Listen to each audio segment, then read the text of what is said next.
Bonjour à tous, aujourd'hui on se retrouve dans une nouvelle vidéo dans laquelle je vais vous montrer comment réaliser ce cupcake pour Halloween. Donc pour commencer, on va prendre une boule de pâte noire qu'on va mettre dans un moule à base à cupcake.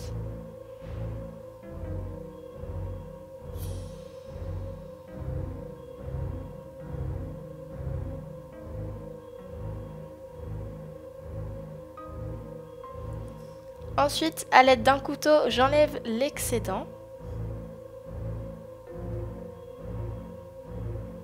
Donc la tache verte, c'est parce que j'ai mis de la pâte beurre pour économiser de la pâte noire, donc c'est normal.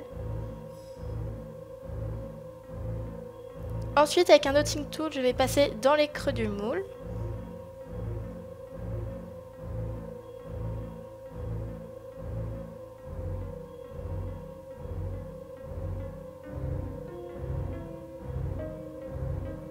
Et donc voilà, on a déjà notre base à cupcake.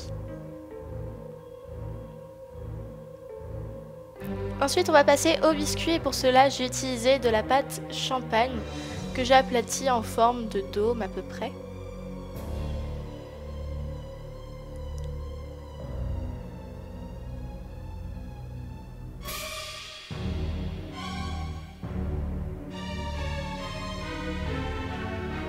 Et ensuite, je vérifie si ça coïncide avec la base pour voir si c'est pas trop petit ou trop grand.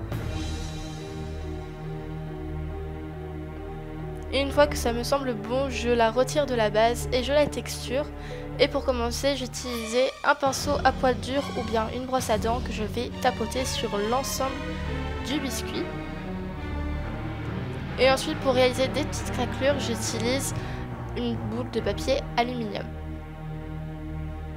Et ensuite, je repasse un coup de pinceau à poil dur pour atténuer un peu les à-coups d'aluminium parce que des fois, ils sont un petit peu trop profond, du coup ça n'est pas très beau. Et ensuite pour faire l'effet cuit, j'utilise en premier temps un pastel ocre que je vais passer sur l'ensemble du biscuit.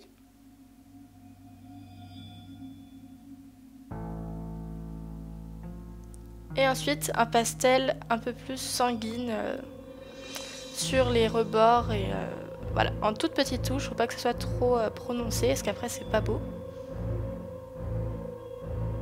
Et ensuite, je place le gâteau sur ma base à cupcake une fois qu'il est terminé.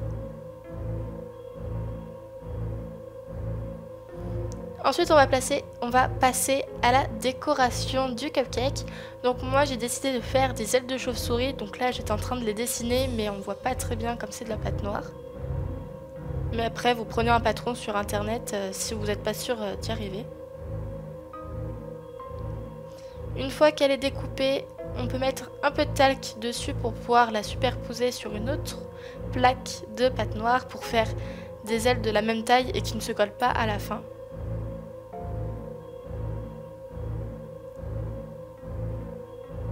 Donc ça, j'ai fait ça parce que j'ai pas de patron, mais si vous avez un patron papier, vous n'êtes pas obligé de faire cette étape, hein.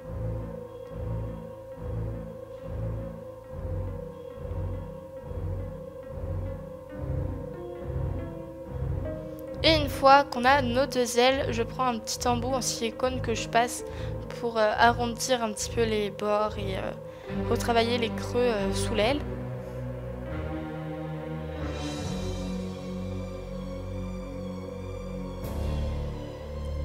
Une fois que tout cela est cuit, je mets un petit peu de chantilly sur le dessus de mon cupcake et ensuite je vais y insérer mes ailes de chauve-souris.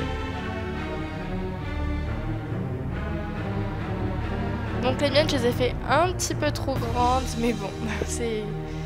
Voilà, faites-les un petit peu plus petites que moi, ça sera un peu plus joli. Et donc voilà ce que ça donne, j'espère que ça vous plaît. Si c'est le cas, n'hésitez pas à me le dire dans les commentaires et à mettre un pouce bleu. Sur ce, je vous dis à très bientôt. Bye tout le monde!